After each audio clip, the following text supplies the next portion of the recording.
What's up, Hawkeye fans? Welcome back to another edition of Talkin' Hawks. We are talking about the Penn State game. We're going to do a little Q&A, and then we're going to preview the Michigan State game. We got a lot coming your way. This is Talkin' Hawks presented by Hills Bank.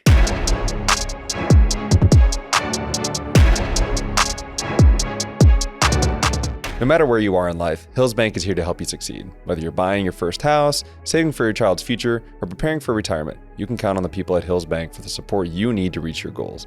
It's easy to connect with a banker in person, over the phone, or on hillsbank.com because we believe banking is better through human connection. Hills Bank is an equal housing lender and FDIC member. Hi, Matt. Hey. How are you? Good, how are you? I'm actually doing really good. Good. Yeah, feeling good today. I put some lip gloss on, so. Oh.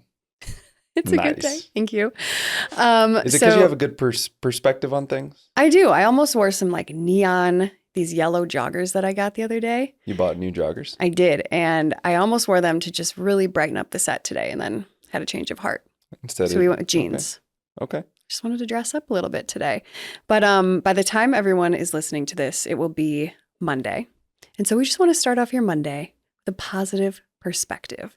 If you are in the search for negative talk or anger or any of the things to just get you fueled up on a Monday with like angst, you're not going to find it here. So we're not going to pee in anybody's Wheaties.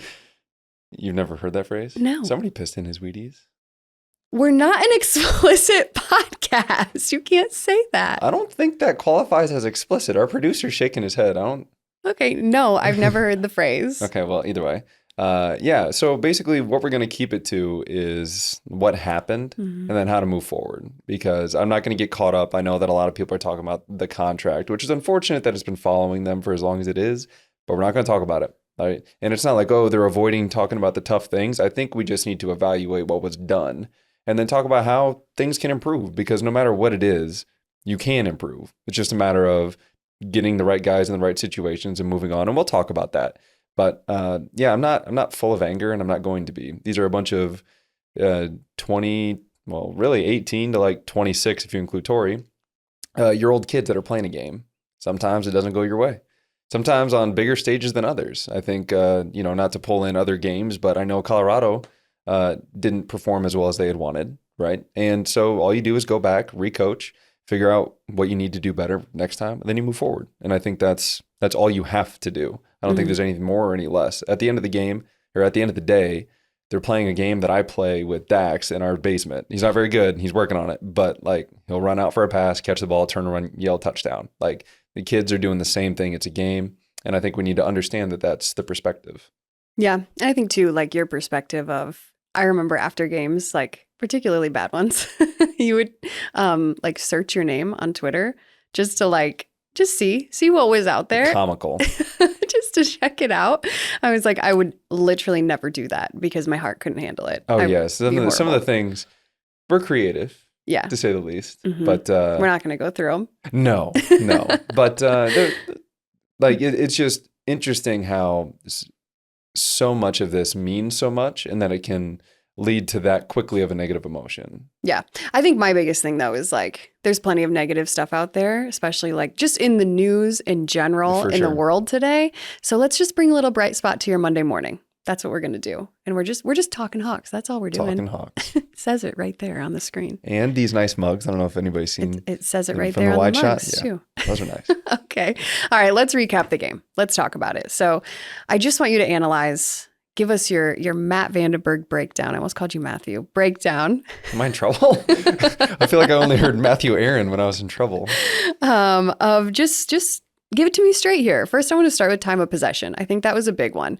45 and a half minutes versus 14 and a half minutes. That's a pretty big discrepancy right there. Yeah, and it came down to number of plays as well. And it just wasn't Hawkeye football. You can look at it. KF's got enough tenure at Iowa, so you can understand like what or how Iowa typically wins. And they got to possess the ball. I mean, that's just the quick and dirty of it, is that you got to have the ball in order to score and things like that. And to lose it that bad is tough, especially when your defense is on the field. Yeah, and typically we do do pretty well with time of possession Right. because we're with the run game so much. It sucks up the clock a lot. Right. Usually it's probably 30-30, 50-50 at least, if not in our favor. I think the last couple of games were around 50-50. So the fact that they possessed the ball as often as they did, never a good sign. But also the turnovers, again, not Iowa football. And penalties that you don't expect a disciplined Iowa team to make.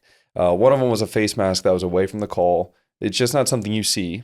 And the second one was, I don't know if everybody's familiar with the rule.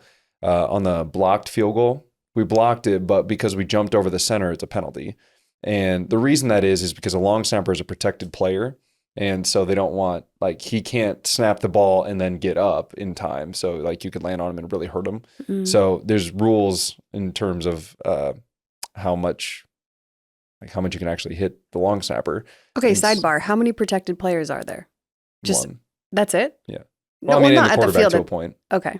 I was just curious. Yeah, it's long. Think about it. He's in a very vulnerable position that as soon as he snaps, he's not looking up. You could just bury his face in the turf every time. Mm-hmm. And that's just not fair. So we jump over the center, which is a penalty. Was that a dumb question? No. Okay. No, it's a good question. Oh, thank you. And but the fact that so that's a penalty. It wipes off a blocked field goal, and I think they ended up going down and scoring. So just little things like that that is not indicative of Iowa. And I think KF said in his presser that his stress level isn't super high, or his concern level. And I think it's because this was such an anomaly in terms of a cultivation of a lot of things. Mm-hmm. Now, you could argue that, maybe that's indicative of a few other things, but being on the outside and playing for KF, this doesn't seem like, in terms of a full team. Now, the punt unit did great, and we'll touch more on that. But as far as a full unit of penalties, turnovers, it just typically doesn't happen this way. Yeah. Well, let's see. We had how many turnovers? 5 total? No, we had 5 fumbles, 4 turnovers. That's right. And then 3 of those resulted in some sort of score for Penn State. And the only one that didn't was at the end of the game. Yeah. So, we talked about how when Penn State played Illinois was still able to stop them, but they still had, I think, 13 points off the 4 turnovers in the first half. It's the same thing against us, right? One of them is they're trying to make a Peter call. Cooper's is pointing hey, the ball's going to come down over here. We need you to get out of the way. And sometimes you're just going to get out of the way, and it hits off the back pad, bad luck, whatever you want to call it. But that happened. And then obviously the fumbles. The first one I think is the one that hurts the most because we were going down to score. Eric All, we know he's going to give everything he's got. Unfortunately, just ended in a fumble. Mm-hmm. So for that first drive, can you walk us through that at all of what was going right and how come it didn't continue throughout the game? Just going back to that first drive that potentially could have been a score without that turnover. Yeah. So we ran the ball decently well. But really the catalyst of that drive was it was a one-man route. So there are 11 guys on the field. Typically, you have 4 or 5 guys that are out for a pass. 5 guys block, offensive line, maybe a tackle. Or maybe a tight end stays in the block, but really 4 receivers and then 1 running back who is either going out for a route or blocking, and then the quarterback. So if you take the 5 line, the quarterback, and then 5 eligible receivers elsewhere, 3 of those eligible receivers block because we were in 13 personnel. 13 personnel is 1 back, 3 tight ends, and then you fill in the rest of the number to equal 5 is the number of slot or skill positions, and it was 1. And it's basically a play action where we booted, and it was win your one-on-one. That's it. Nobody else is going out for a route. Now, I don't know if Penn State just over-pursued or if it was a busted play or what on their side, but Cade McNamara, who I think admittedly isn't 100%, still scrambled for almost 20 yards, and it was kind of like CJ Beathard reminiscent, where you're like, is he run? He's still going. Oh, he's still going. I feel CJ somehow still made people miss, and I'll never know that. I'll go to. It was all in the hips. I'm convinced. I guess half his body would go one way, and I have no idea. They didn't know. It's like a cartoon, where you take off and their legs are out in front and your body stays here. Don't that's tell the him only that. way he got past. CJ, I love you. I still don't understand it, but 18 yards there, and then we started to move. He was hitting Eric All on a lot of small stuff. He went to the guy he feels most comfortable with Luke Lachey on the sideline. Does it help that Caleb Johnson and Jazz Patterson weren't there? Of course not. But that's the way that Iowa, it's next man in. You got to go in, step up, and do what you can. And so it's unfortunate that after that first drive, it kind of seemed like we stalled out there for a while. Mm-hmm.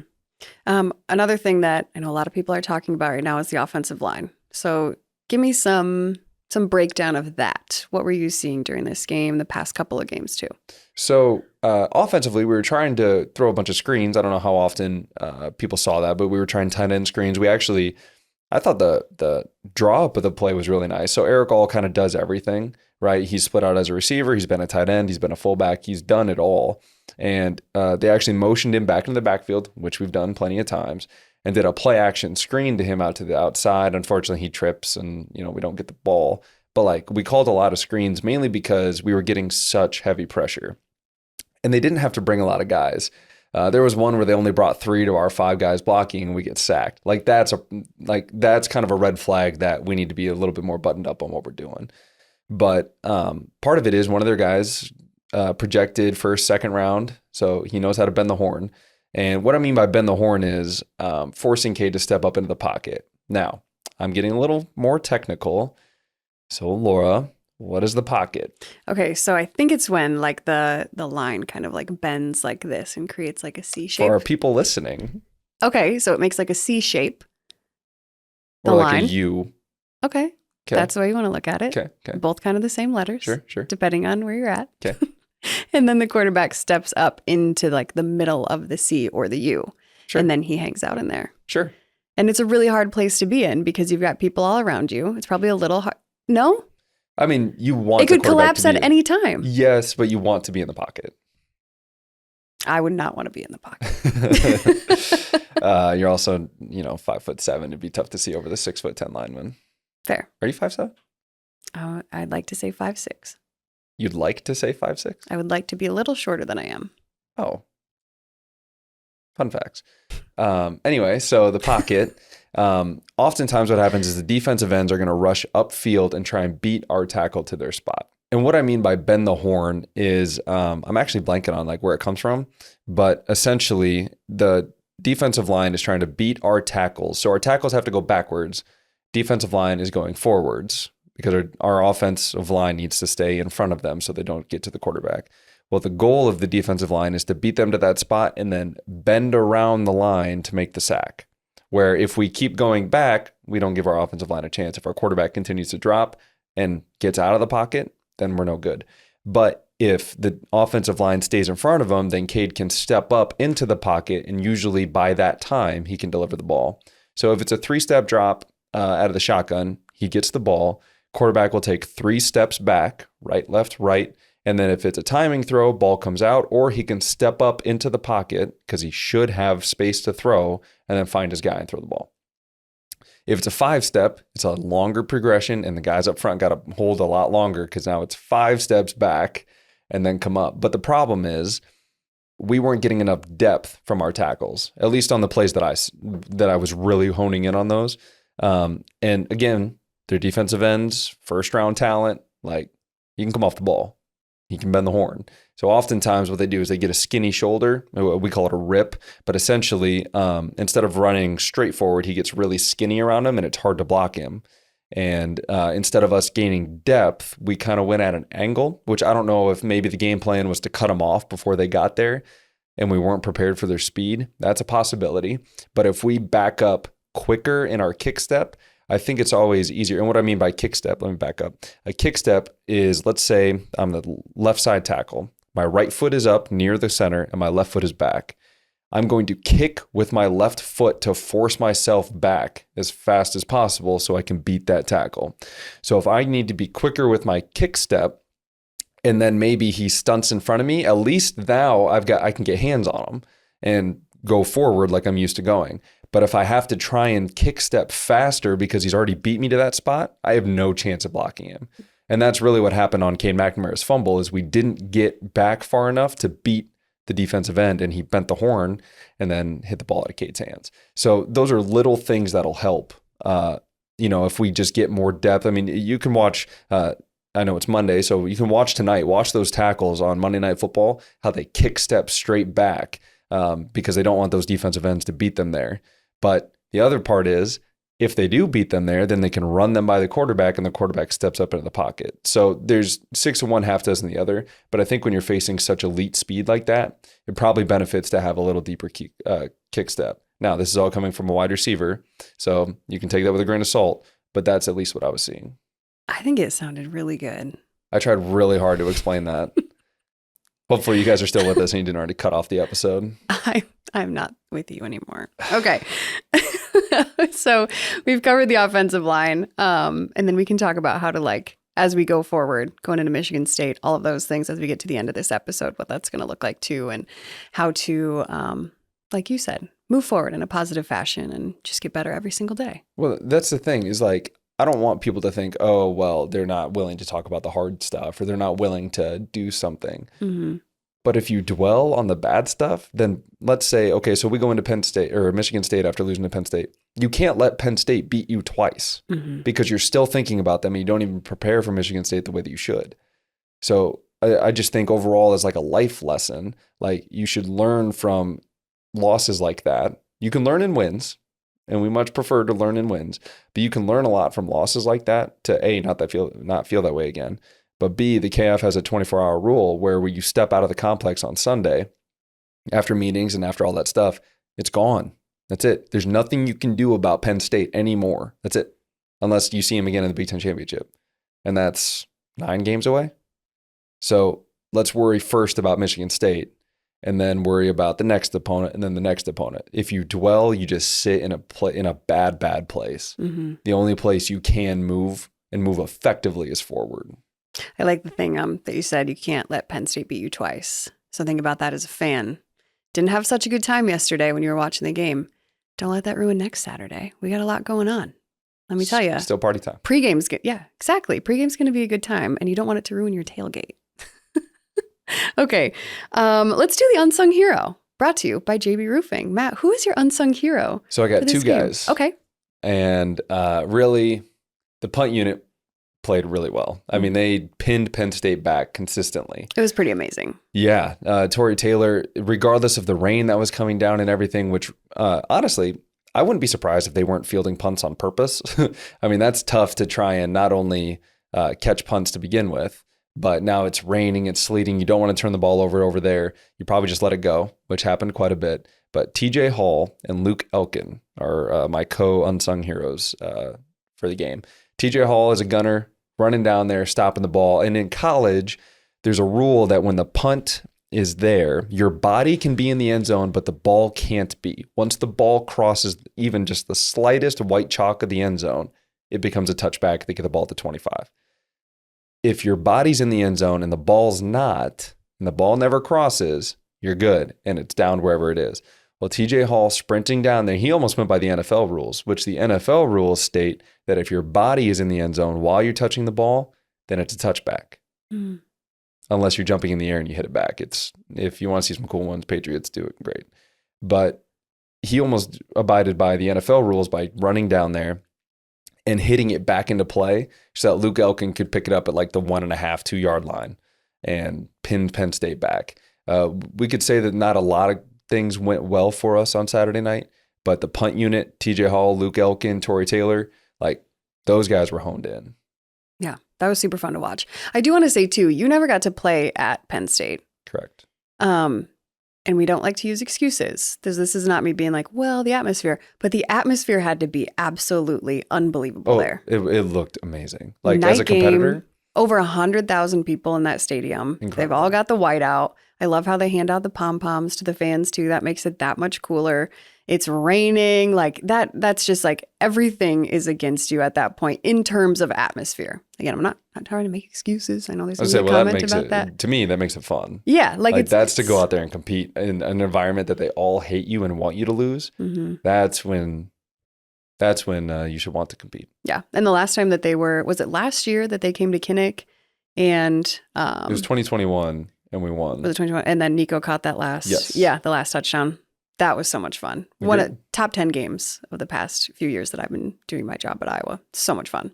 I think they were trying to take it out on us. Yeah, I think so. On Saturday. Okay, well, that was our unsung hero brought to you by JB Roofing. We're going to take a quick break. We're going to come back with our Q&A. This was our Ask Us Anything on social media. We'll see what people asked us. There was a melting pot. We'll see how it goes. We'll be right back. Need a new roof, gutter, or siding in Eastern Iowa? Call JB Roofing, the local and reliable roofer with over 20 years of experience. They do one roof at a time, unlike others who juggle multiple projects and cut corners. They also serve a 45-mile radius around Kelowna and help you with any insurance claims. Don't wait. Call 319-656-ROOF or visit their website, jbroofingkelowna.com for a free estimate. JB Roofing, the small town roofer you can trust. Hey, Matt, did you know that Iowa City Tire does more than just tires? Yeah. I mean, they've been servicing the corridor for like 40 years. Okay, but did you know that until somebody had to tell you? No, I didn't. Well, hey, check out how they're doing things in a very different way at Iowa City Tire and Service, where service actually comes first. Visit ictire.com. Okay, welcome back. We are going to hop into our new segment. We don't have a guest this week, so we wanted to. I know. It's tough, though, because the team got back at 3:30 in the morning today is Sunday when we're recording this. Sunday morning. Yeah, that's crazy. Which means that everything gets pushed back, of course. They're not going to expect them to go home, sleep for 4 hours, and then get back in the facility. Right. So we should have gotten like an alumni, past coach, something like that. We'll be on our game these next couple of weeks. Just us. Bada bing, bada boom. Stop. That's been a crowd favorite. All right, we are gonna hop into these questions. You just threw me off with the bada bing thing, but we're gonna hop into our questions. We got quite a few. We just asked you guys on social media and across all of our platforms, and we got some good ones. These are not all football related, which I definitely did on purpose. So we have Matthew, one of our producers, that's going to read off our questions and who sent them in. So Matthew, what is our first one? All right, first one up here. Tim asks, will we end the season 9-3? To me, it's still realistic. I like that one. It's a good question. Has a little positive light to it there at the end. What do you think, Matt? Yeah. I think that Penn State was one of our bigger challenges of the season. No, 100%. The biggest. We don't play Ohio State. We don't play Michigan. Michigan State, as we'll talk about later when we preview them, are kind of in a little influx in terms of what they're doing. So, I mean, Minnesota looks beatable, Nebraska looks beatable, Wisconsin looks beatable. I mean, there's nobody on the schedule that I'm concerned with. Now, if you're going to ask the guy that's supposed to be in the building, it's Michigan State's the toughest test that we're going to face, right? That's the way they're going to communicate that, and they need to, so that way they can go out and perform the way that we know they can. So, is 9-3 attainable? Absolutely. I'd like to see it, and then potentially taking us to the Big Ten championship. That was going to be my thing. I mean, we're still atop, the Big Ten West. Now, Minnesota, I think, had the win over Nebraska, which puts them ahead technically in the West. But, I mean, West normally beats up on each other as long as we go out and do what we need to do. There's no reason why we couldn't end with 9 or 10 wins. I like it. Okay, Matthew, next question. All right, so Zach asks, favorite pre- and post-game meal for Matt? So pregame meal, it really varied because we were in the hotel. But pregame meal, you have the 11 o'clock kick. You always eat 4 hours prior. So even though it says on the itinerary, it says get there at 7 for breakfast. You really got to get there at like 6:43-ish. You got to be on time. Everything's like down to a science. All this to say, normally just like a few little things like some oatmeal. I get really nervous on game day, and it's not like nervous in terms of like, I don't know if I'm going to go perform. It's like I get to go out and compete, and I'm not hungry. So I normally would eat like a little bit of bacon, a little bit of oatmeal, and basically call it. Yeah, this is not the person you want to ask about food. About 3 minutes later, then you'd be puking in the locker room. I didn't puke before the games. I just got close. And usually have a protein shake once I get there and I warm up, I have a protein shake and then get ready for the game. And then post-game, it kind of varied. You used to go to Buffalo Wild Wings before you and I met. Well, we went there. My mom and my stepdad and I would normally go to Cheddar's. That was pretty good. You get some ribs over at Cheddar's. I haven't been there for a long time. Again, not the person you want to ask about food at all. Yeah, that's fair. Next. All right. Jordan asks, most challenging and fun part about work-life balance with young kids. Ooh, I'll let you take that. Okay. Most challenging is finding somebody that you can really trust to watch your kids. And thankfully, we have found a couple of amazing people. Shout out Tracy and Sydney, because they are just the best. And so that's been really challenging. Also my family, we pulled on them a lot too. My sister and my brother and my mom and all of their families and such. So that's the challenging part is So finding finding someone. good support. Yeah, finding good support just to take them so you can focus on what you're supposed to be doing at the time. And I think just trying to decide, like, what do I say no to? This has definitely been like a lot of my work is like case by case. It's not like I know every month I'm going to have the exact same thing. It's a lot of, hey, in 2 months, do you want to come do a speaking opportunity, or do you want to come, keynote or coach this person or whatever it might be. And I have to decide, like, okay, I really need to sit down and can I say yes to this? Can I, should I say no to this? And so that's really challenging too. Whereas in my early 20s, I took every single opportunity that was afforded to me. Like, yes, yes, yes to whatever came my way. Like, I'll try it. I'll do it, whatever you want. And so that mindset shift was a little bit hard for me, where I was like, okay, so I do have to pull back a little bit. I do have to slow down. So that's been a little bit more challenging. And like, how do I continue to grow, my professional life and my brand or my career, whatever you want to call it, when I'm turning things down. But I think, it's become easier as I see my kids grow, and I'm like, oh yeah, this is worth it. It's worth turning some things down to watch Dax, take his first steps or whatever it might be. The funnest part, I'll let you take that part. Well, actually, I'm not even going to go there. So, Okay. like, to list some of the stuff that Laura does, first and foremost, mom. I think that's the most important one. Thanks. She models for a boutique in Cedar Rapids. She does personal coaching. She does keynote speaking, obviously host of Hawkeye Sports. There's a lot that goes on with those things. I mean, we're talking 4 actual jobs that require that, produce income, but then that produce young lives is obviously the most important one. And so I'm going to take this moment to thank you for being a cool mom. My gosh, look at the unexpected things that don't are get coming sappy, out of this. yeah, that's it. But the funnest part, I would say, just that no day is the same for both of us with both of our like career choices that we've got. A lot of times Matt can come home and help me with nap time because that's always a challenge. But he's also coaching football at Solon High School, which is so cool and so much fun to watch him like do that and to mentor young guys and kind of lead them. We've talked about this before, like lead them into, what comes next after high school football. And then he's also a real estate agent for Urban Acres with the Bales team, which requires a lot of time. That's a lot of night and weekends and a lot of phone calls that get very old very fast. Shout out Mike. And no. And then I don't know, what else do you do? Well, then the Black and Gold podcast, of show, course. the podcast. Yeah. So there's just a lot of things that's a lot of moving parts, but it's never the same. So that requires a little bit more. It's a little more challenge with, like I said, trying to find someone to watch your kids because it's just different all the time. So you can't say, oh, I need you, these few days at this time. It's always something different. So again, Tracy and Sydney and my family and everyone has been super integral in that because then we can kind of use their flexibility of their schedules. And 100%. anyway, so I would say all of those things to answer that question. Next, we're ready. All right. Steph asks, what is the worst smell? This was one of my favorite questions. It's the most random, like weirdest question, but I'm going to go first. It's puke. Puke is the worst Is there a smell in the world. specific? It does not matter. It all smells horrible. Is it bad that I can smell it Yeah, right it's now as you're terrible. saying it? It's the worst. My mouth is watering. It's terrible. Mouth is... Worst smell. I feel like there's a couple Okay. for me. So I'm one of those people that cilantro tastes like soap, and when I smell it, it like smacks me, and it's Nasty. a pretty bad smell. I love cilantro. It's a different kind of smell. It's not like, oh, it smells like gross, but it's a bad smell that like I just know I'm not gonna like the food. Okay, what's the second one? Dax is number 2. Okay, poop. Yeah. Poop is a bad I smell. don't know if we're explicit. I got to be aware of what we're saying. Okay, that's fair. And here's another one. Rotten, like beef, like ground beef.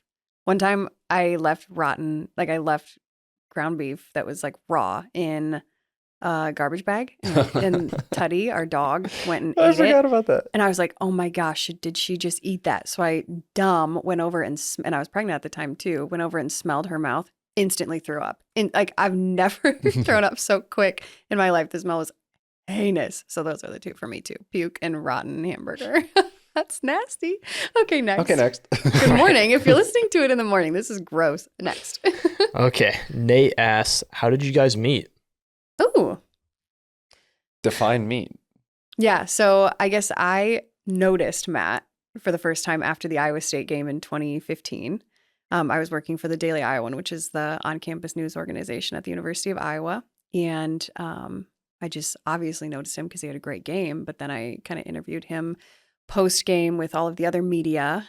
So that's how I noticed him. But then we met. We were just out. It was after the Pittsburgh game in 2015. Which I wasn't going to go out. Last second field goal.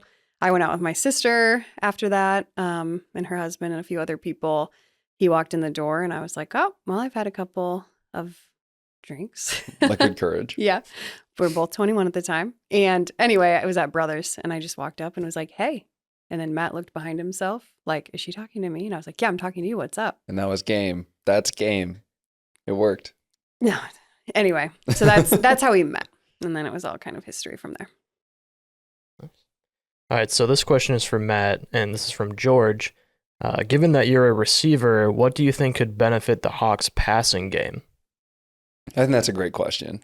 One thing that we did a lot when I was there, and it was under Coach Davis. We did a little bit under Coach Bryan, but I played 4 years under Davis, so obviously there's going to be more things that I remember from that time. We utilized bubbles and quick game a lot. I don't think I've seen any bubbles this year. And what I mean by a bubble is when the slot receiver just basically runs straight sideways and the outside receiver blocks the corner, and then the slot receiver catches the ball on the run and then tries to get as much as he can. Usually that's like an extension of the run game, and it could be good for 3 to 4 yards is really all you're looking for. If you get more, it's gravy, as we say. But we utilized that a lot, and we ran a bunch of slants. Didn't run as many hitches, ran a lot of quick outs, things like that, that I think help. You know, we were talking about a lot of people have opinions on the offensive line. But if we're concerned with how long that our quarterback can hold on to the ball, the quick game usually helps solve that. And it's a little less predictable. I mean, now granted, when they're press man, it becomes a lot harder for quick game, and you got to really win your one-on-one matchups on the outside. But I like our chances more times than not, at least getting ourselves into an opportunity where Cade can put the ball. We know he's got some zip on it. And so I think even just a quick bubble, and it doesn't have to be like an RPO. And what I mean by that is a run pass option where after the ball snapped, he's reading a player and then he decides whether or not he's going to hand it off. We did a lot with CJ where it was the outside linebacker. And essentially, if the linebacker is in the box, we were throwing the bubble. If he was outside, he wasn't. So there's different ways that you can do it. But I think that there's little nuances like that to get the ball out quickly and get it into, you know, the playmaker's hands. And that could even be an Eric All thing. That could be Steven Stilianos if we want to go more 12 personnel. But I think we've got a plethora of receivers that can make plays. We just got to find ways to get them the ball, I think, sooner. I feel like the bubble thing was a lot of what you guys did with you on third down. You caught a lot of those. Yes. Not necessarily just on third down, but yeah, we ran a lot of bubbles and a lot of keys is what we called them, but essentially it was like a pre-snap read. So I would just take one step and then turn, and I was not very good at those, admittedly. But if they pressed, then it would convert to a fade because it's just one-on-one. And Iowa State 2016, when we're at home, I converted one of those, and CJ put it right in the money. And it's just trusting that your guy's going to win his one-on-one matchup. And it's a shot, but at the same token, you take shots like that, then teams have to respect it. And I think I trust, you know, guys like Seth Anderson who've proven that they can scoot. You know, if he just takes a one step under center and throws it up, there's no way he's getting hit. And there's an opportunity for a big play. Now, of course, opportunities, you know, miss, and now it's 2nd and 10 because you just took a shot. But you never know with just little stuff like that too.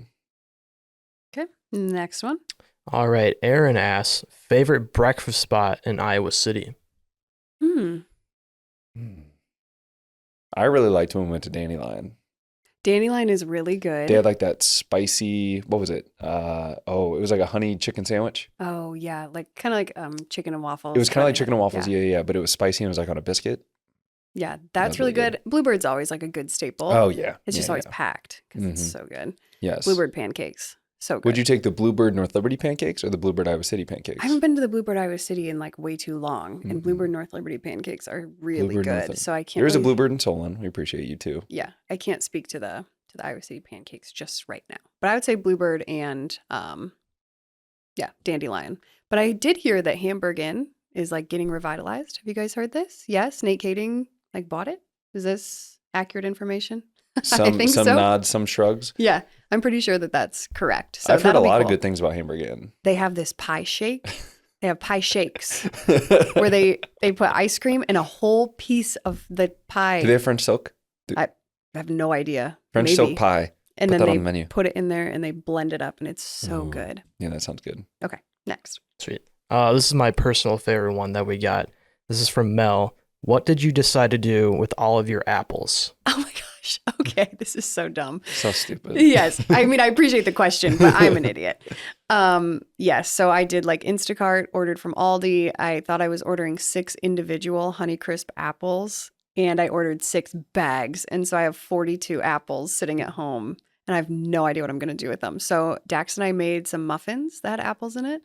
Probably make some applesauce. Probably going to give some bags away to some neighbors and some friends. There's a lot of apples. Yeah, right now they're just sitting on the ground at our house because I'm like, well, they're not going to fit in my refrigerator. And this is just where we are. So it was a mistake, but we're working on it. I did get a lot of really good like Apple inspo. recipes. Apple recipes, yeah, and some inspo. And so we'll see what we do with them. Great question. Next. All right. Austin asks, what was your first month like on campus? I'm assuming this is for Matt. Yeah, so first month on campus was wild because I was supposed to be a gray shirt, which meant that I wasn't going to start the fall of 2013. I was going to start on scholarship spring of 14. And so I was just working and not really doing anything. I was just working like 8 to 5 in a painter job and then work some weekends. But outside of that, I really wasn't doing a whole lot. And 3 days before camp started, I got a call saying that a receiver got let go from the team and they wanted me there for camp. And I was like, yeah, I can be there. And so it was kind of a whirlwind of, I signed my letter of intent while I was at camp. And I remember like I would show up, we'd go to like meetings and stuff for camp. And then normally when it's downtime, I had to go get my ID and like go get everything figured out because like I didn't have any of it. And that was back when we would spend like 20 days in the hotel. So really first month on campus, once like school started, a lot of not knowing where to go. But thankfully a lot of the older guys would like help out. But I'm one of the like really focused people.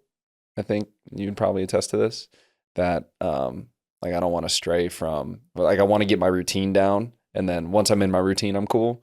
But so that first month, like I was really trying to find the routine of what does it look like to go to training table. And then you have to spend so much time at the learning center to get your study hours in, make sure you're passing classes, stuff like that when you're an athlete.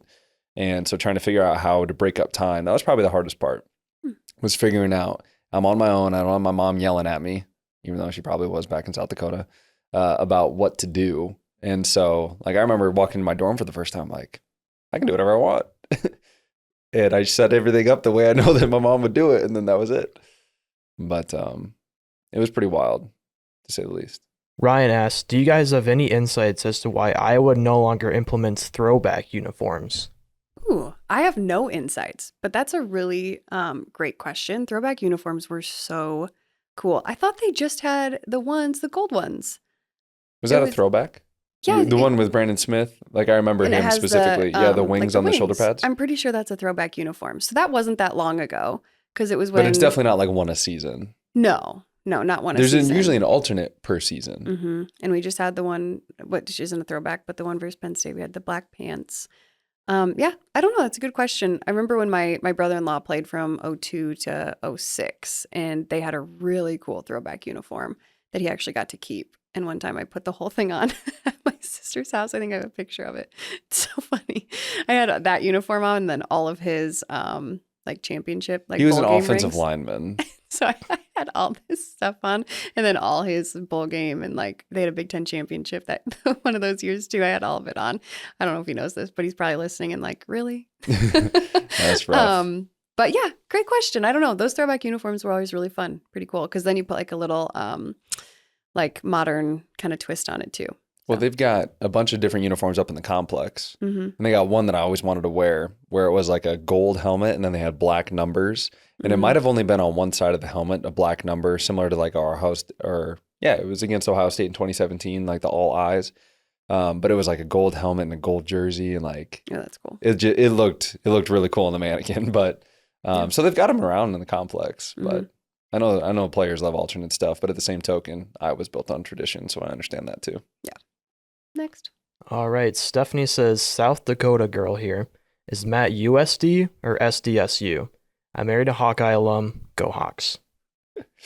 SDSU for sure. SDSU? Yeah, it's not even close. Okay. Sorry, Vermilion, but there's less to do in Vermilion than there is in Brookings. That's your reason? I mean, the Jackrabbits are usually really good. They just won the national championship. I think it was last year.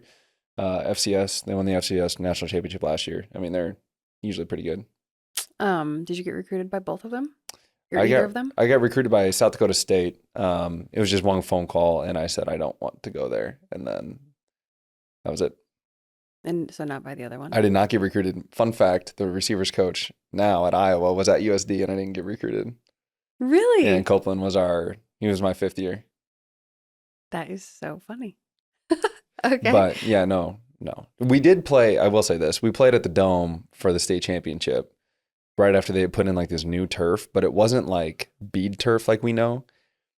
Picture like a really old sponge. Okay. And then like just stretch it out a lot. Okay. And that's kind of what it was. Okay. I don't know, maybe they've done it differently. That was 2013, so 10 years ago, but either way. All right. The Dome was cool. Sorry, Vermilion. All right, last question for you guys. This is from Marcia. Laura, were you involved in sports during high school or college? We know Matt's background, but I am interested in hearing about yours. That was very nice. So as someone that that was really... not a staged question. No, as someone that really likes sports, I did not play any in high school unless you consider cheerleading a sport. That's probably its own. Yeah, I mean, that's your own argument. I don't care either way. Honestly, I'm not going to like vouch for it. It doesn't matter to me.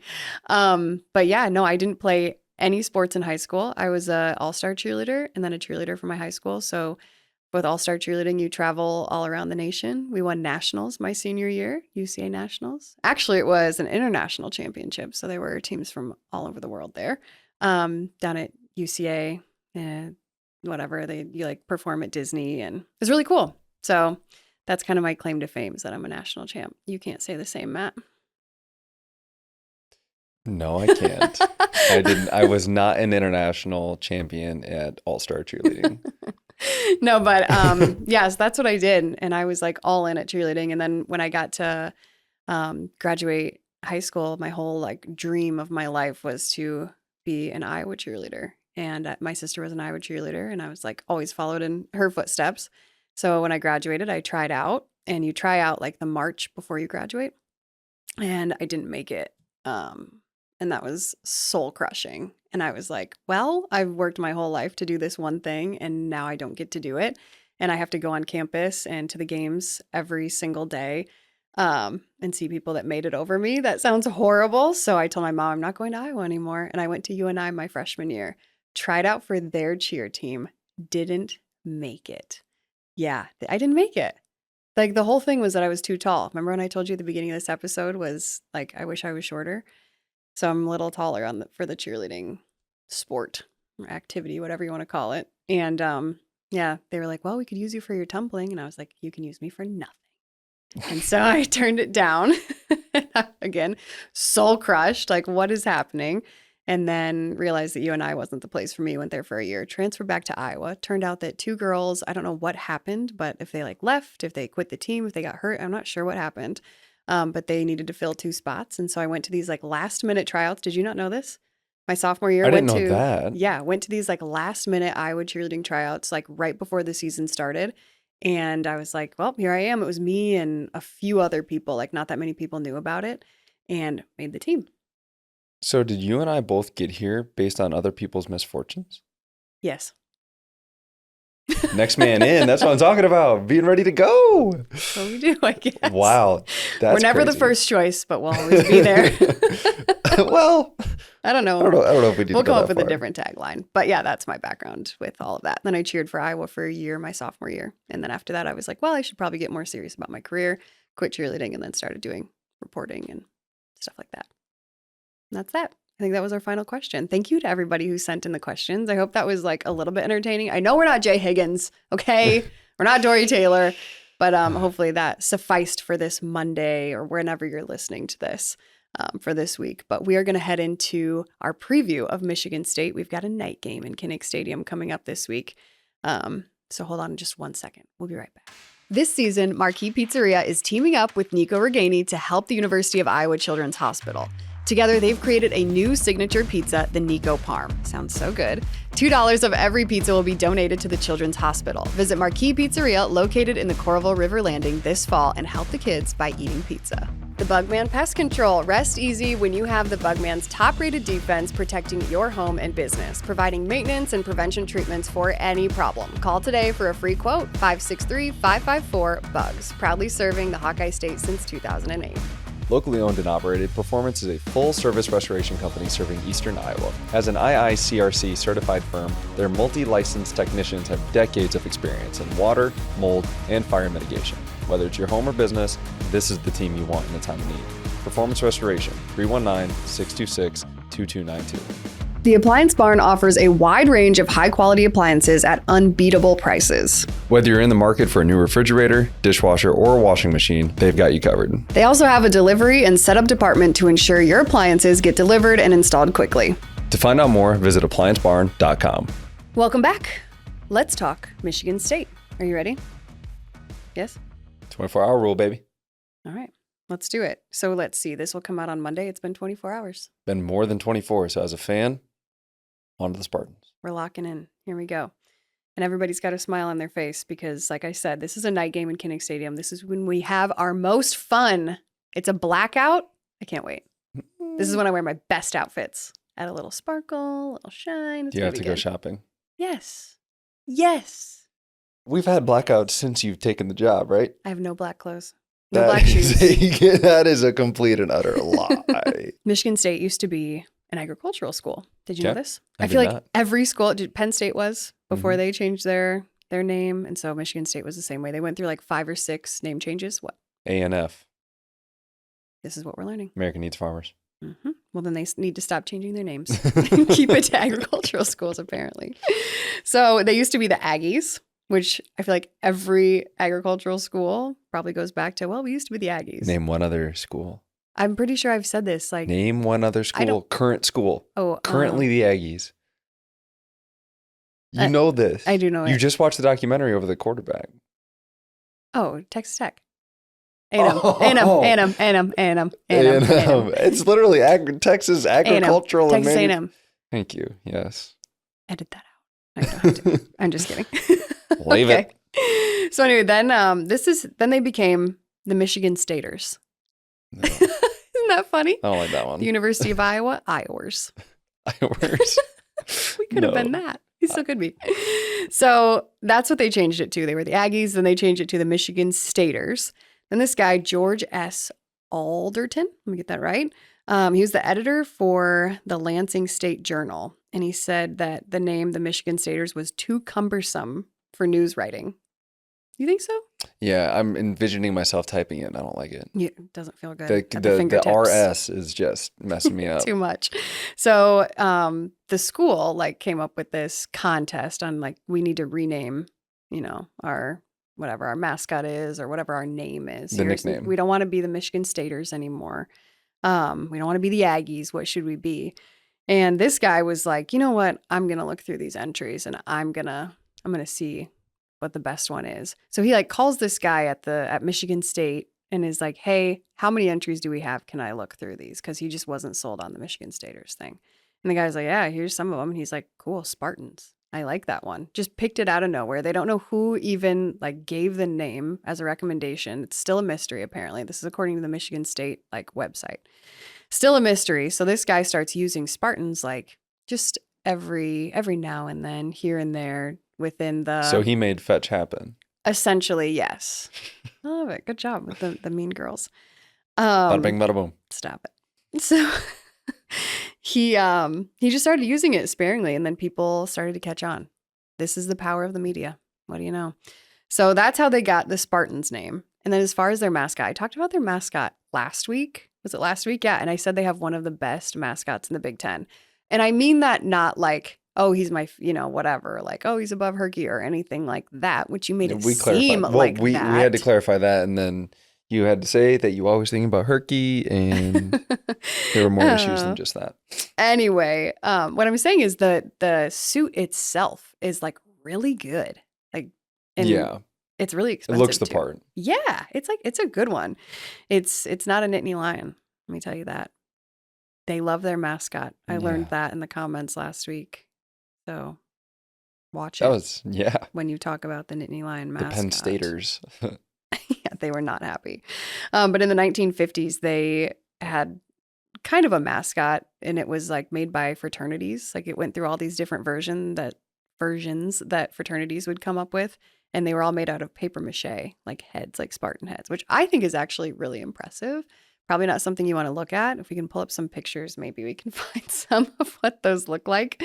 But yeah, through the 50s, they had like a bunch of different ones. And then eventually they landed on the costume that they have today, which I don't have the date of that, but we could probably look that up at some point.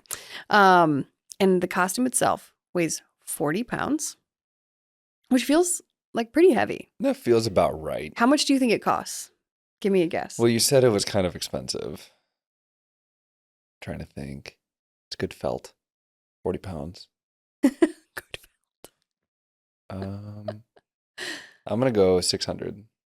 Wow. You're not halfway there. $12,000. I'm sorry, what? $12,000. For like the set of them for everybody or for one? I don't know. 12,000. I think it's just for one. I think maybe they only have one. I don't know how many Hawkeyes we have. Anyway, $12,000. That's insane. I know. That's a lot of moolah. I know. And so, I mean, it's a good looking mascot though. We do have to give it to him. It's kind of scary, but it's not too scary where a kid wouldn't go or buy it. It's muscles. I guess those are the things that we think about. Like, would Dax go take a picture with that mascot? Yes, exactly. I'm not letting him take a picture with the Penn State mascot. Or Purdue Pete. We'll get to that at some point this season, though. So the other thing about Sparty is he's won 3 national championships down in Florida, where I actually won my national championship, Matt. Same place, but not for a mascot. But yeah, that was like in the early 2000s. Haven't won one recently. They did win a Big Ten championship in 2015. Yeah. That's sad for anybody that was there. Yep. All right. Moving on. That was it.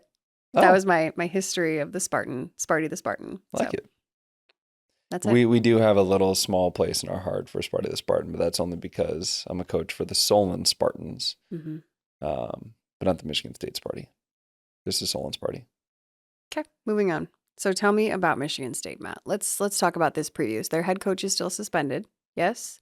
So you have to assume that, I mean, you would probably like to think that wouldn't play a role in their season, but I mean, they're still people.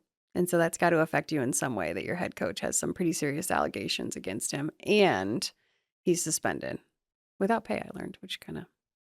Anytime your head guy is taken away for whatever is alleged against him, I mean, that's pretty serious stuff. And sometimes, I should say on occasion, you'll see like the next game, they want to really play hard for their coach. And so they go out and it looks like the interim guy did it, but really they were playing hard for their old coach and that didn't happen. And they've just kind of been in a little bit of disarray since then. We knew this wasn't going to be the exact same Michigan State team. They lost a lot of talent from last year. But to get kind of dismantled the last couple of weeks between Wisconsin and Maryland, kind of goes to show kind of where they are as a program. And really, when it comes to stuff like this, a lot of times it starts at the top. And if your top guy is in a disarray, the rest of the team's going to follow. That's kind of where they're at right now. Yeah. I will say they're better than us in the turnover margin right now. That's kind of the only spot that they got us. And they probably have more yards, but they're +1 in the turnover margin and we're 0. And they turned the ball over quite a bit against Maryland. We obviously had 4 turnovers. So again, I'm going to call it not necessarily an outlier to turn the ball over that often, but clearly we need to take care of the football. And they were all fumbles, which you normally expected to be an interception. But they were all fumbles. It was a rainy game. So I expect us to be really buttoned up on ball security this week during practice, getting ready for this game. So they just played Maryland Correct. last weekend. And what did you see from that game? They played a lot more man than I anticipated. So when I had played against Michigan State, they were more of a quarters team. And what I mean by quarters, and I think I've gone over this prior, is corners have a quarter, safeties have a quarter, and the safeties are the ones that are coming down in the run fit. Normally they have bigger safeties that come down and do that for the Big Ten running backs. But they played a little bit more man across the board. They did a couple things with cover one, cover two with a rat, or not cover two, but it was 2-man with a rat. So what I mean by 2-man with a rat is it's man across the board and the two safeties can kind of do whatever they want. So really they're looking at the quarterback and then they run to wherever they think the quarterback's going to throw the ball. When I say a rat, that means one stays deep and just kind of roams the back so that way nobody gets beat deep. And the other guy comes down to like linebacker depth and then just kind of roams there for if there's any crossers or anything like that. So we call a rat somebody who's just kind of in the middle of the field waiting. So they run a few different variations of that.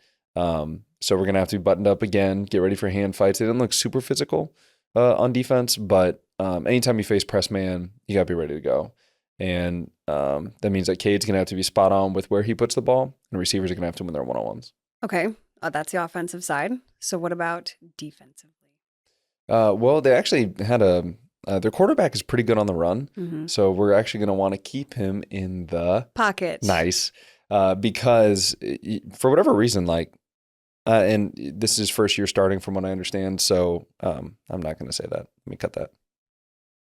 He doesn't have a ton of games under his belt. So rolling out, he gets happy feet in the pocket. Mm. So usually that means he wants to get out because he's nervous he's going to get hit and he wants to be on the move. Yeah. Yeah. I wouldn't want to be in the pocket either. I feel that. But as coaches and receivers and players, we like you to stay in the pocket. So he hasn't, at least against Maryland, he did not step up a lot. It was as soon as he saw pressure, he was rolling, but he's really good on the run. There were a couple of big drops that they had, 2 potential touchdowns. He did turn the ball over a couple times, like some passes where he was nowhere near his guy. So it's kind of like a feast or famine kind of thing where either he's going to make all the great throws or he's going to throw a bunch of interceptions. Kind of what it looks like. So this could be a really good opportunity for our defense to come back on the turnover margin. Yeah, it's kind of interesting. We didn't have a single sack or interception against Penn State. So I think this could potentially be a statement game. Come out, night game Kinnick, can't ask for a better atmosphere against a team that clearly is in a little bit of disarray. But being a little more opportunistic on our side of the ball, knowing that this guy isn't always spot on with his throws. And the thing about, too, even though it's a team that's in disarray, I feel like Michigan State, I think probably just being a part of the East, but also has always, like, the name has carried a decent amount of weight. And so a win over Michigan State would feel good. It always sounds good, for sure. Selfishly, lost to Michigan State 3 times in my career. Hey. 2013, 2015, and 2017. Gotcha. So selfishly, I would like us to beat Michigan State. Yeah. Well, obviously go Hawks, but I mean, selfishly. All right. What else have you seen from this team? Anything else you want to mention? I just think that this is it's weird to say it's a get right game against Michigan State, but like I said at the beginning of the podcast, you cannot let Penn State beat you twice. They went out, they played hard, that's it, game over. Now we get the opportunity to go in a night game in Kinnick, sold out crowd, blackout. Like, you've got all these things that are telling you it's going to be okay.